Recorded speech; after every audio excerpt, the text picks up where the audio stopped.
Muy buenas, sean todos muy bienvenidos. El tema a tratar hoy es sobre el libro del Dr. Michel Necton, Vida entre vidas. En este caso, él nos relata la sesión de regresión que le hizo a una paciente del nivel de evolución 5, en un nivel alto de evolución. El doctor nos dice lo siguiente: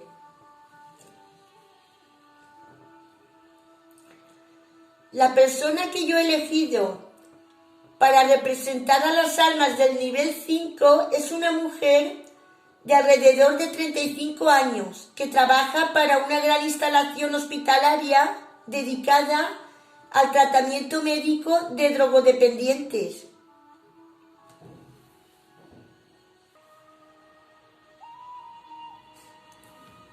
A esta terapia de regresión él la llama el caso 23. Comienza la terapia, el doctor le pregunta a la paciente y la paciente responde. Pregunta al doctor: ¿cuál es tu nombre espiritual? Contesta la paciente: TC. Continúa preguntándole el doctor: ¿y tu guía espiritual ha mantenido el nombre de Kumara? Contesta la paciente: para mí sí. Pregunta: ¿qué aspecto tienes en el mundo espiritual? Respuesta: una luz resplandeciente. Pregunta: ¿de qué color es exactamente tu energía? Respuesta: azul celeste. Continúa preguntándole el doctor: ¿tiene tu luz matices de otro color? Se produce una pausa y responde la paciente: algunos tonos dorados, pero no mucho. Continúa preguntando el doctor: ¿y de qué color es la energía de Kumara? Kumara es su guía espiritual de la paciente. Responde la paciente: violeta. Pregunta: ¿cuál es la relación entre el color y la luz de la energía de un alma y la calidad de sus logros espirituales? Respuesta: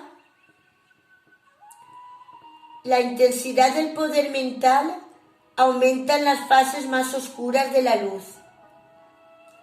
Pregunta: ¿cuál es el origen de la energía inteligente de mayor intensidad? Respuesta: la sabiduría a través de la cual la energía de la luz más oscura llega hasta nosotros viene de la fuente. Nuestra luz está unida a ella. Pregunta: cuando hablas de la fuente, ¿quieres decir Dios? Respuesta: esa palabra se ha utilizado mal. Pregunta: ¿por qué? Respuesta: porque se ha personalizado mucho y eso hace a la fuente menos de lo que es en realidad. Pregunta: ¿qué hay de malo en que hagamos eso? Respuesta: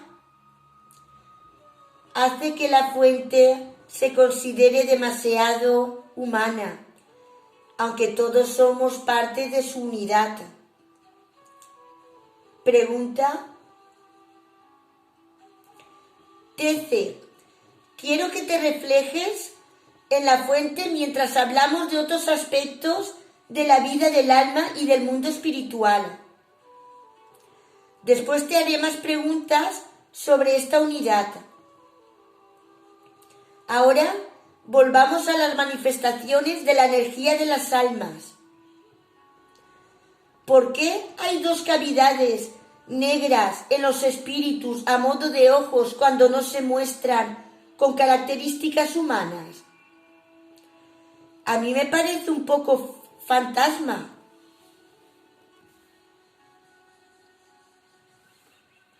Respuesta de la paciente.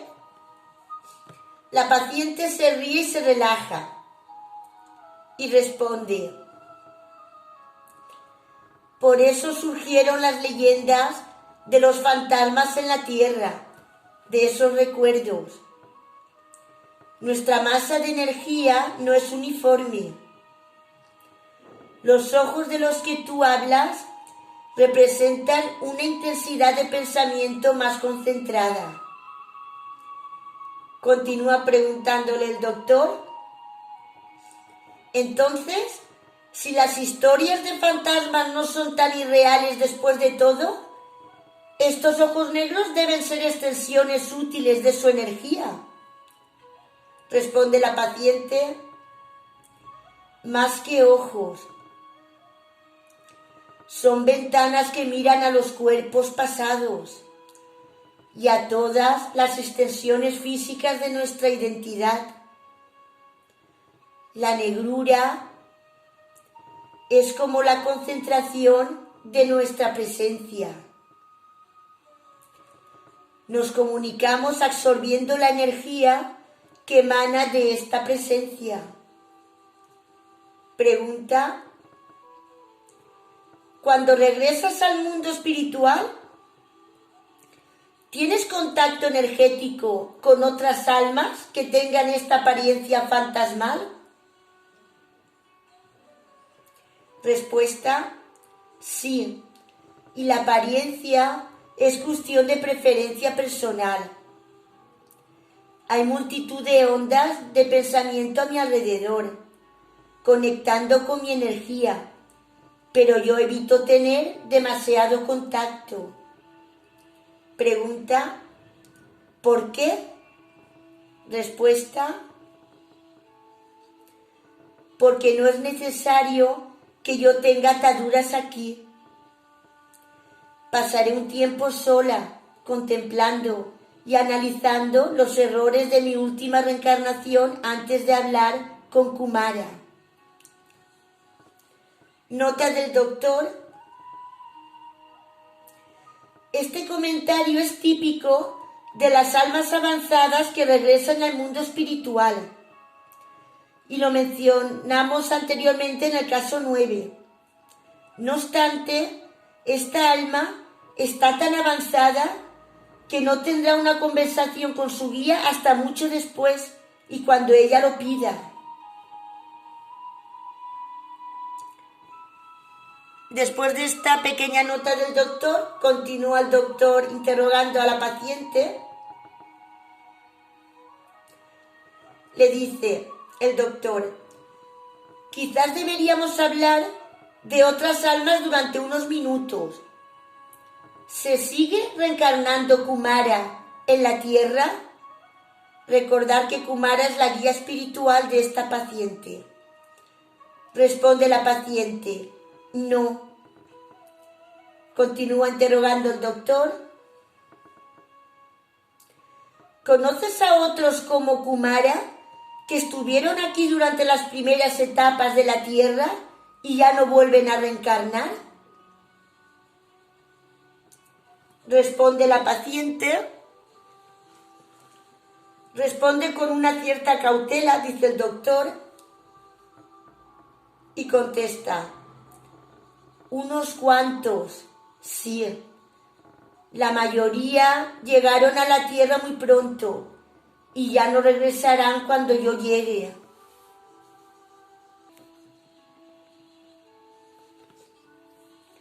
Continúa preguntando el doctor: ¿se quedó alguno? Responde la paciente: ¿qué quieres decir? Pregunta: almas avanzadas que siguen regresando a la vida en la tierra en vez de quedarse en el mundo espiritual. Respuesta: ¿te refieres a los sabios?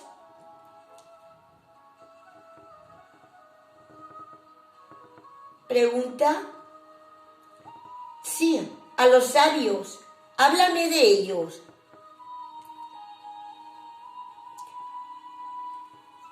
Hace una pequeña nota el doctor y nos dice: esta es la primera vez que oigo hablar de los sabios, pero con las almas avanzadas suelo hacer ver que sé más de lo que en realidad sé para evitar que se eluda cierta información.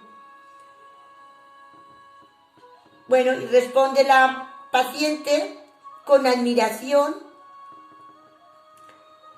son los que en realidad velan por la tierra, ya sabes, siguen aquí y continúan vigilando lo que ocurre.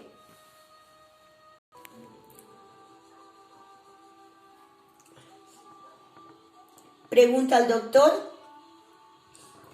¿como almas muy avanzadas que continúan reencarnándose? Responde: sí. Pregunta: ¿y no se cansan los sabios de seguir viniendo a la tierra? Respuesta: han elegido hacerlo para ayudar directamente a la gente, porque están dedicados enteramente a la tierra. Pregunta: ¿y dónde están los sabios? Respuesta: la paciente siente cierta nostalgia, contesta nostálgicamente y responde: llevan vidas muy sencillas. Llegué a conocer a algunos hace unos miles de años. Hoy es difícil encontrarlos. No les gustan mucho las ciudades. Continúa preguntando el doctor: ¿hay muchos? Responde la paciente: no, viven en pequeñas comunidades o solos en el campo, en las montañas o los desiertos, en casas muy simples.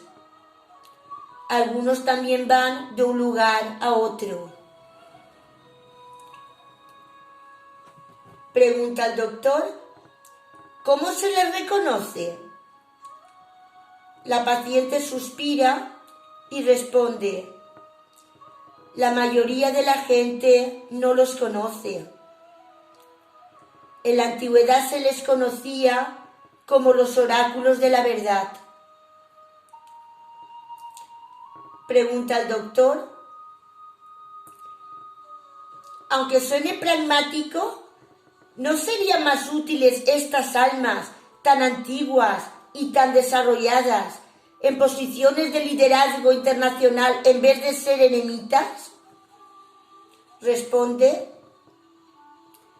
¿quién ha dicho que son eremitas? Prefieren estar con la gente corriente, que se ve más afectada por las sacudidas de la sociedad. Pregunta: ¿qué sensación tiene uno cuando conoce a un sabio? Respuesta: sientes una presencia especial. Su poder de comprensión y los consejos que dan son muy sabios. Viven con mucha sencillez. Las cosas materiales no significan nada para ellos. Pregunta: ¿a ti te interesa este tipo de actividad, Tece?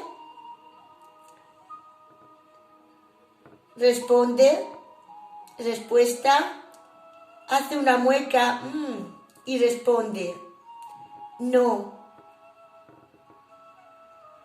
Ellos son santos. Yo estoy esperando con gusto el momento en que pueda dejar de reencarnarme. Pregunta: quizás el término sabio puede aplicarse también a almas como las de Kumara o a las entidades a quienes ella recurre en busca de sabiduría. ¿No es así? Respuesta.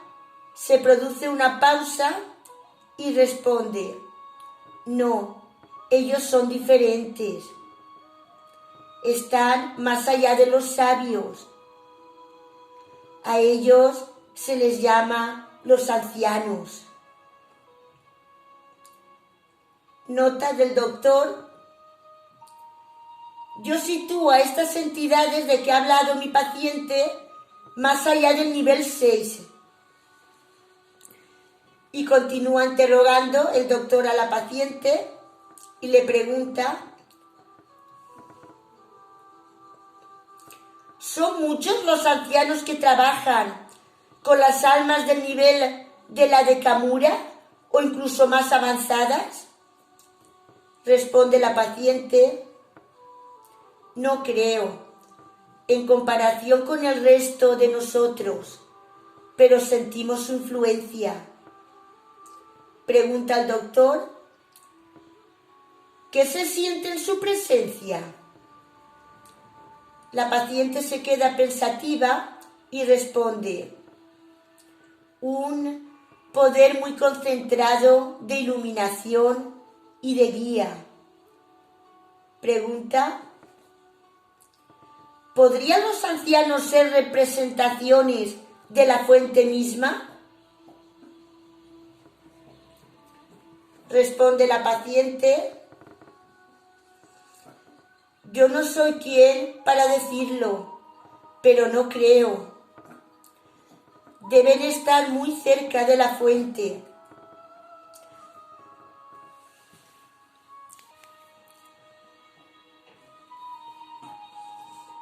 Representan los elementos más puros del pensamiento y planean y ordenan las sustancias. Continúa preguntando el doctor: ¿podrías aclararme un poco más lo que quieres decir con que estas almas avanzadas están muy cerca de la fuente? La paciente responde muy vagamente que deben estar muy cerca de la unión. Pregunta: ¿habla Kumar alguna vez de estas entidades que le ayudan? Respuesta: a mí un poco. Ella aspira a ser uno de ellos, como todos nosotros. Pregunta: ¿se está acercando a ellos en sabiduría? La paciente responde débilmente: se acerca, igual que yo me acerco a ella. Es un lento proceso de asimilación a la fuente, porque sin ella no estamos completos. El doctor hace una pequeña nota y nos dice: una vez que las labores de un guía están establecidas por completo, es necesario que las almas avanzadas jueguen a dos bandas. Además de completar los asuntos inacabados con reencarnaciones, aunque cada vez menos frecuentes, deben ayudar a otros cuando están en el mundo espiritual. Tece me habla ahora de este aspecto de su vida.